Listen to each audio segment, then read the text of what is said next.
bagaimana di saat kita memujinya itu tidak adanya dia, sama saja. Jadi tidak mesti harus di hadapan orang tersebut.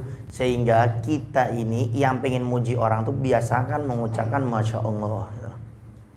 Nah kemudian bagaimana kalau orang itu tidak mengucapkan Masya Allah dalam memuji. Dan kitanya juga nggak tahu karena kita dipuji di tempat yang berbeda. Makanya pentingnya kita setelah habis sholat jangan buru-buru pulang. Baca itu dzikir, baca itu doa-doa. Kenapa? Itu sebagai perisai kita. Karena kita nggak tahu orang ada yang berbuat jelek, ada yang berbuat jahat, ada orang berbuat jelek tapi dia tidak menyadari seperti ain ini dari pujian. Sehingga fungsinya dzikir itu untuk perlindungan. Seperti halnya contoh habis maghrib kita baca Rotibul Haddad, itu kan hisnun sebagai perlindungan. Habis isya kita baca Rotibul Athos, habis subuh kita baca Wiridul Latif, ya. Atau dzikir-dzikir yang umum kita baca habis sholat. Nah fungsinya dzikir itu di samping untuk menenangkan kita punya hati dan jiwa ini, bagi apa?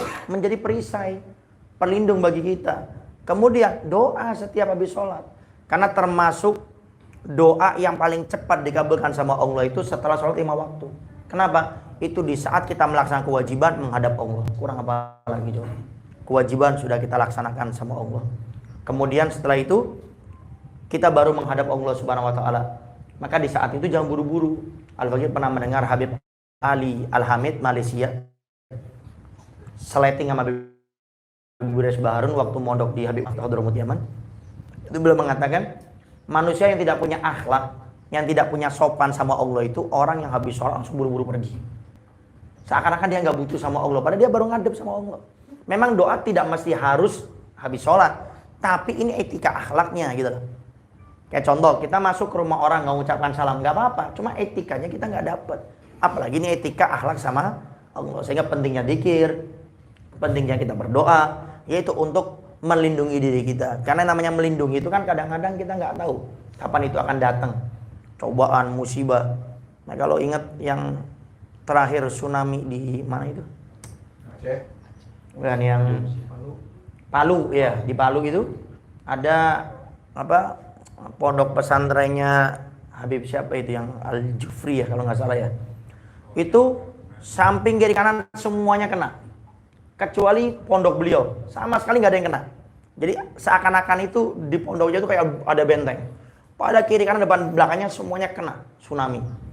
Setelah dicari tahu, di antara yang diamalkan di situ setiap habis maghrib baca Rotibul Haddad, itu nggak pernah ditinggalkan. Habis maghrib. Nah itu pentingnya dzikir, baca rotib itu seperti itu.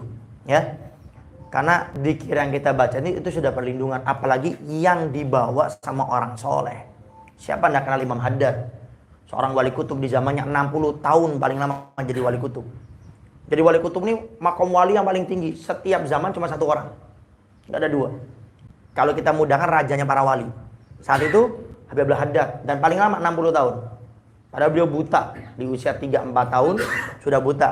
Kena penyakit cacar, ada yang bilang penyakit panas.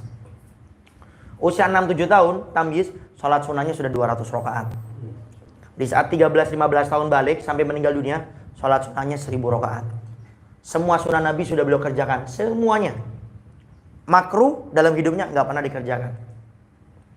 Dan orangnya sangat alim luar biasa. Dan beliau punya roti namanya Rotibul Haddad. Dan ini sangat terkenal. Di pondok-pondok pun hampir rata-rata, di kampung-kampung pun hampir rata-rata dibaca. Kenapa? Karena ini memang satu rotib ijazah dari beliau yang sangat luar biasa. Nah, kembali lagi, jadi dzikir dan doa itu pentingnya seperti itu. Di saat ada sesuatu yang tidak kita ingat, ini bisa menjadi perisai, ya, tameng bagi kita.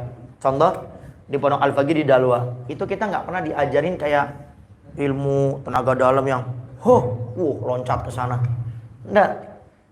Bahkan kita dilarang waktu di Dalwa. Tapi Abu Yazen, Ustaz Baharun yang lainnya menekankan baca itu dzikir. Baca Rotibul Haddad habis maghrib, Rotibul Athos habis isya, kemudian Wiridul Latif, Wirid Sakron, Hizib Sefi, Hizib Nawawi. Kita disuruh baca. Dan akhirnya yang kita rasakan itu apa? Tenang hati. Walaupun saya contoh awal-awal ketemu Abah Dirja sama Abah Igo, waduh ini siapa ini? Tapi nggak tahu kenapa ketemu beliau ini tenang. Walaupun di samping itu wajah beliau memang menyenangkan kalau dilihat, jadi nggak menyeramkan. Cuma paling nggak kan ngelihat orang yang gitu kan, masya Allah kan. Nah itu yang diperintahkan kita di pondok. Sudah baca dikir, baca rotib saja. Nama wallahu a'lam bishawab.